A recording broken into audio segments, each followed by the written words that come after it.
Hello students, today we will study on a science subject of standard 5th. Let's start first chapter. Living things depends on each other. Everyone knows living things. We are also a living thing. First point, interdependence of plants and animals. Let me explain what is mean by interdependence. Interdependence means depends on each other. एक दूसरे पर सहारा. Plants and animals are living things.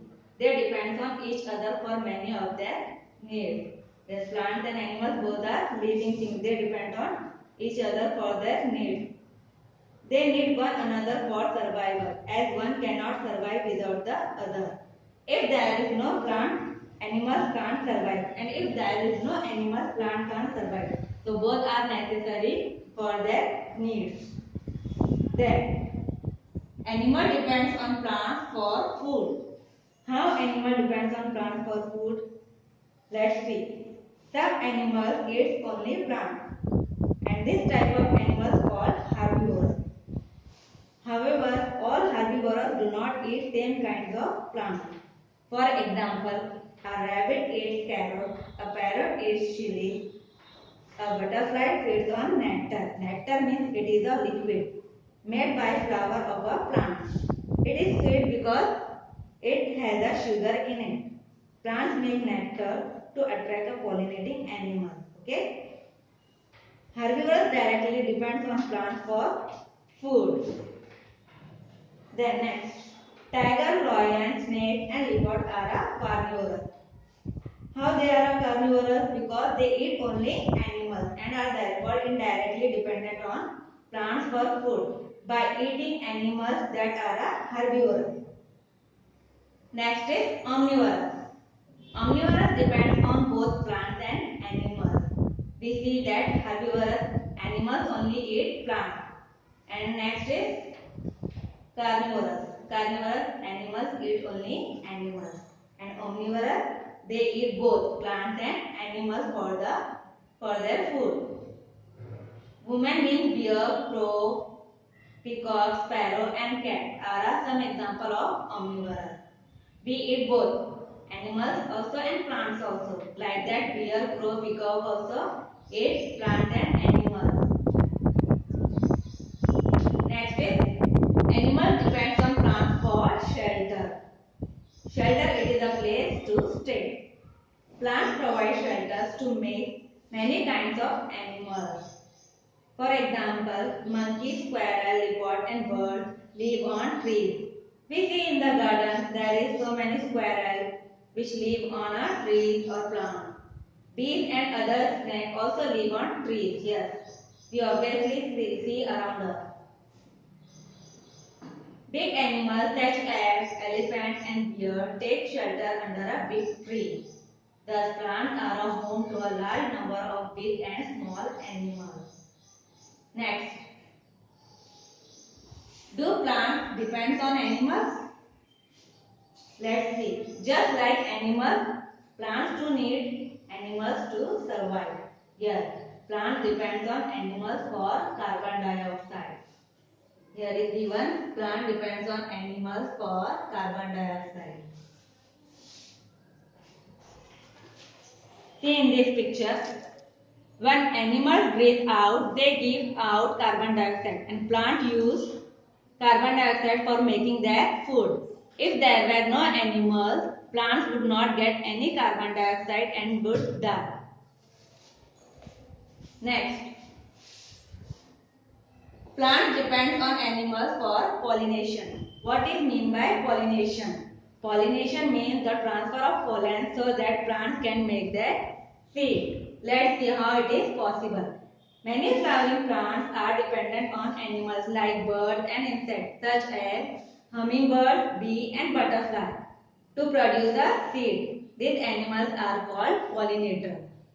Next, pollinator carries pollen from one flower to the other. What pollinator do? They carry a pollen from one flower to other. Pollen means it is a powder in the middle of a flower. They take from one place to another. It producing a seed. Plant produce food with healthy seeds and give rise to a new plant. Next, plant depends on animals for seed dispersal. What is mean by seed dispersal? Seed dispersal means moving of a seed. Many animals such as rabbits, squirrels and birds disperse a seed. Okay. Now next, what is food chain? All living beings require energies to stay alive and grow. All living beings need energy to stay. Animals get energy from the food. They eat, plant use sunlight, air, water and nutrients to get energy here. All living things need energy to grow. Some animals eat plants while some eat other animals. This shows that animals depend on plants directly or indirectly for their food. This is called a food chain.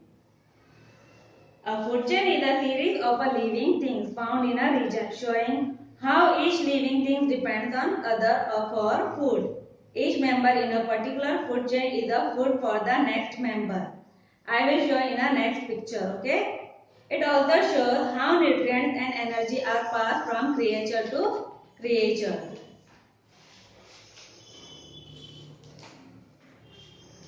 See in this picture, all the food chains are powered by the sun.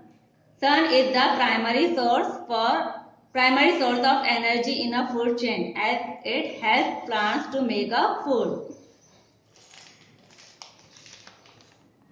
Sun is the primary source of energy.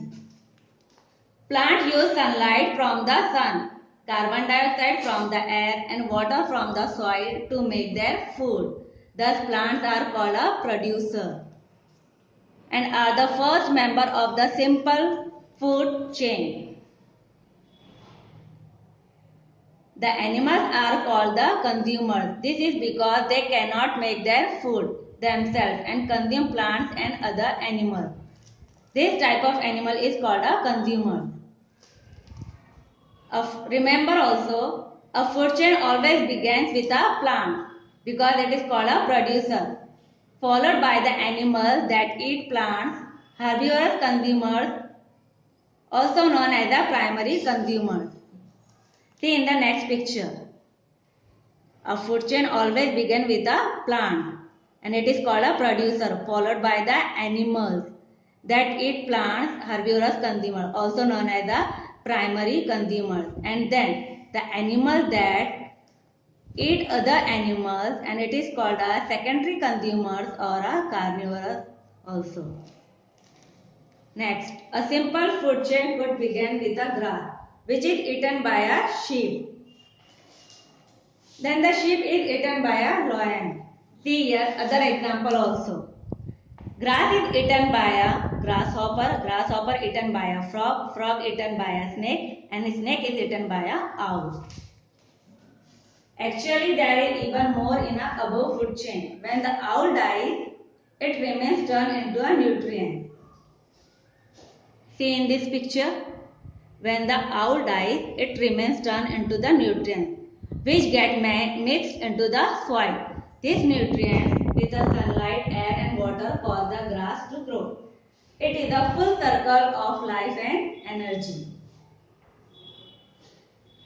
So, food chain makes a full circle and energy is passed from plants to animals and then again back to plants. In food chain, both plants and animals depends on each other for survival. It means that everyone is necessary. If any members get disturbed, all the other members get affected. For example, if the population of frog is get disturbed, so it will decrease it. Then the number of a grasshopper will increase it. This is an example. Then there will be a less grass. When the grass disappears, so will all the grasshoppers. The snakes will have to go somewhere else to look for a food and hence owls will also go to the other place for their food. Everything will be disturbed. If one thing is disturbed, then all food chain will be disturbed. Under a natural condition, this does not happen. the food chain of a particular region remains in a balance. Now next is food web.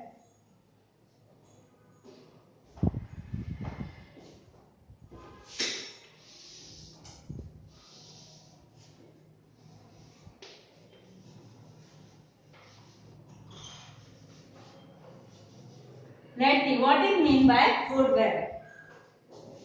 Every animal eat more than one kind of food. Yes, every animal eat more than one kind of food. Each animal in turn is also eaten by more than one kind of animal. Thus, food chains are all interconnected with each other. The animal is a network of many food chains.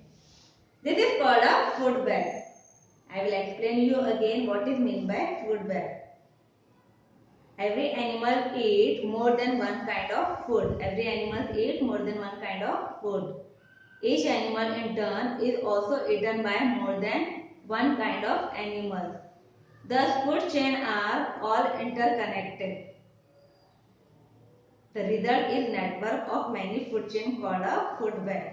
A single food web has many individual food chains. You may construct many food chains existing in a food web by choosing one of animal at a particular level and linking to the one above and below it. Okay. Now try to construct as many food chains from this food web as possible. Till here I finished my first chapter. Living things depends on each other. Hope you will understand very well. Thank you.